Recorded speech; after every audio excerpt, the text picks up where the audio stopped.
To understand what I mean by recomposition, let's quickly check two original examples.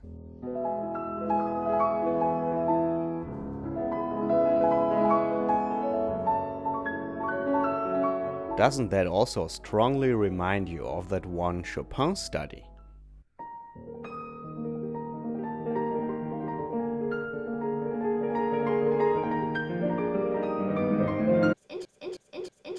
To me, this looks a lot like Scriabin adopted Chopin's textural idea and the piece's general concept and just runs with it, but under a different harmonic and formal plan. So he's realizing his own formal ideas, but in the same moment explores the range of a given and already approved type of keyboard pattern in terms of specific chord voicings and harmonic applicability.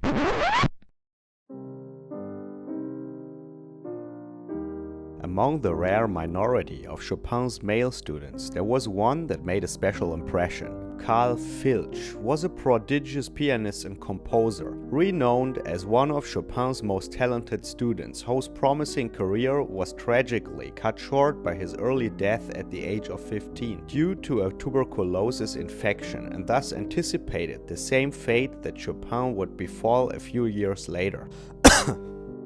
He seemingly was a special child with an unusually serious interest not only in piano performance but also in composition. It is a known fact that he studied Chopin's impromptus under the composer's guidance, and it seems very obvious that especially two of them left tangible traces in one of Carl's own compositional attempts. Let's listen.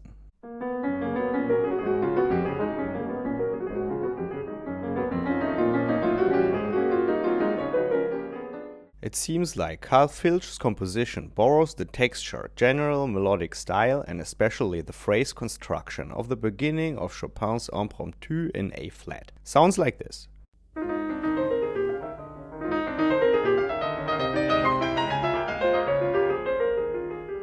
And the kid again.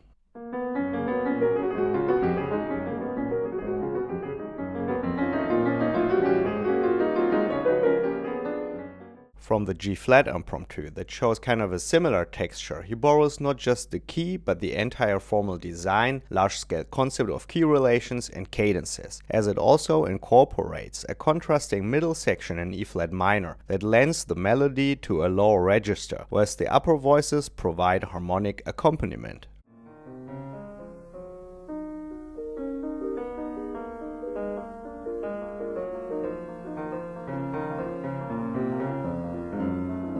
And now listen to the kiddo.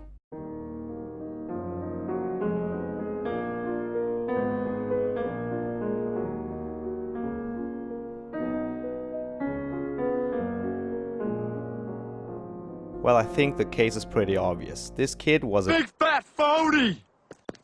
Although emulating existing compositions that closely seems to contradict the romantic demand for originality, this kind of recomposition offered an effective approach to understanding a type of music by actively reconstructing different parameters of an already existing musical fabric. This is less about creativity, but rather more about learning the craft to shape, articulate, and develop a musical idea.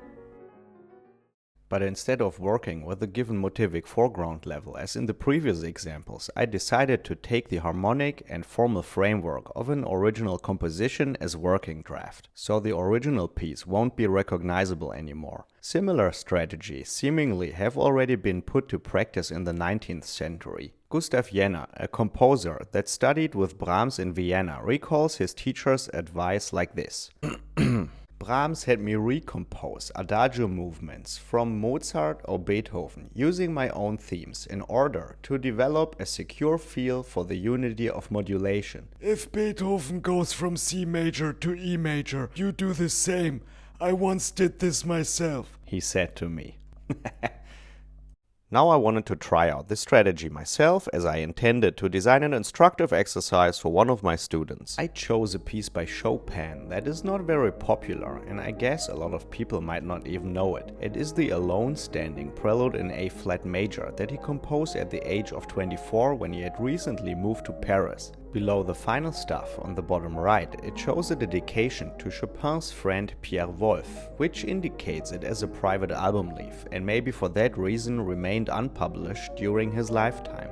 To provide the form and harmonic framework, I copied the bass line and indicated the chords above it as figured bass. The striking advantage of this strategy is that you can compress a lot of information regarding form and harmonic structure into a single guideline that's provided by the bass. A mere chordal realization of the bass line would look like this, and before one starts to actually compose with this template, one should have a clear idea about what's actually going on here. By the way, if you're interested to work on these exercises yourself, everything you can see here is available on my Patreon. So let me pick out two situations from the piece that I'm gonna elaborate on a little. Chopin enters the opening phrase with a 1/5 pendulum above a tonic pedal point, and I claim that this part can actually be repeated as long as you want and can even be left either from the tonic or the dominant. A tonicization of F minor brings a subtle dramatic shift before the cadence that's closing the phrase is initiated via the diminished 7th chord on the sharp 4. Actually, all in all, not very spectacular, sounds like this.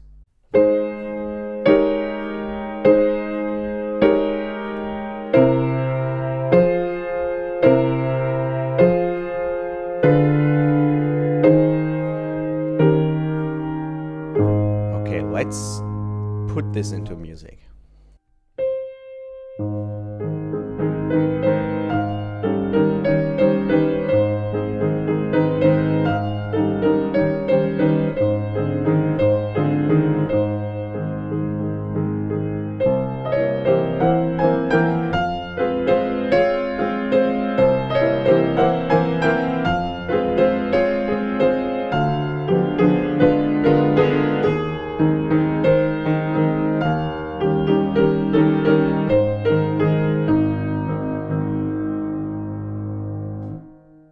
The texture of this one was inspired by Chopin's other prelude in A flat that's part of the actual Opus 28 set. By the way, this makes an excellent texture to improvise on, but I want to try out another one.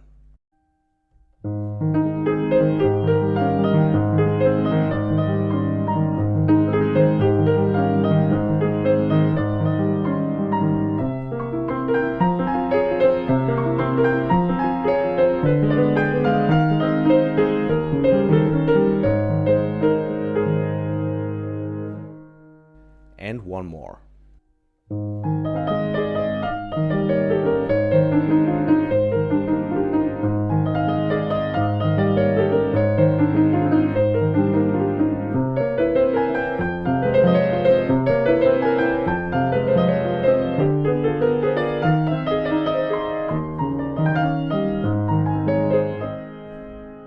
This example is as well inspired by the original Chopin texture that we've already seen a minute ago with Carl Filch. For some reason, this type was much more difficult to compose than the other ones, as it's hard to make definite compositional decisions because this melodic style seems kinda arbitrary. But on the other hand, it's highly specific, which makes a strange double-bind situation.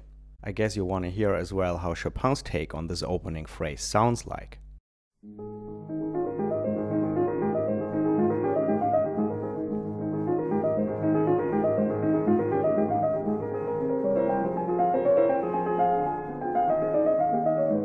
Now that I listen to this again, I get kind of the same impression that I get when I try to compose a fugue exposition on one of Bach's subjects. The original solution is always simpler and much more efficient than my own, and that's what signifies a higher degree of compositional craft, the economization of musical labor, and that's what separates the master from the tryhard. Simple but great. Anyway, let's focus on the middle section of the piece. As in many cases, harmonic development is provided via sequential motion. The prelude puts pretty much an off-the-shelf device into place by using a chain of 3 secondary dominants above a chromatic ascent in the bass. Each of the modules tonicizes a chord that's related to the main key by using its leading tone in the bass, with the dominant 7th chord sitting on it, but that's decorated with a 7/6 suspension that makes an important aspect of the motivic inventions drawn from that scaffolding.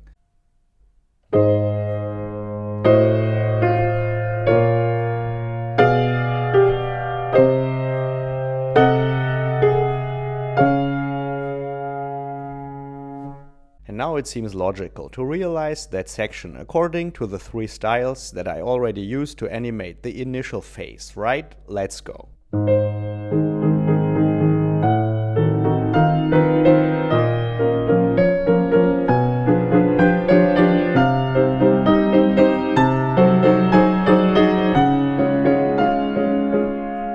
Now the second one is my personal favorite.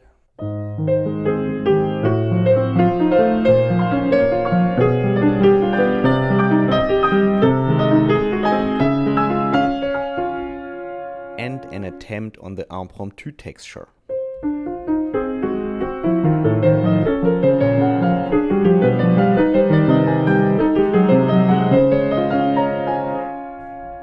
And I guess now it's time for an entire realization, but prepare yourself for 2 very different ones. There's gonna be of course one version by me, cause I'm the host. But maybe you remember that I told you I made this thing up as an exercise for a student already a while ago. I asked Roberto if he would be so kind to set up a score and make a recording of his full realization. And you'll see his approach is very different from what I did, and I thought it would be interesting to share as well what he would come up with and how the same setup can lead to totally different solutions. Let me begin, cause in Germany we say, der Esel geht voran.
And now I'm happy to share a very beautiful realization by Roberto Alegre.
Thanks for watching, see you next time.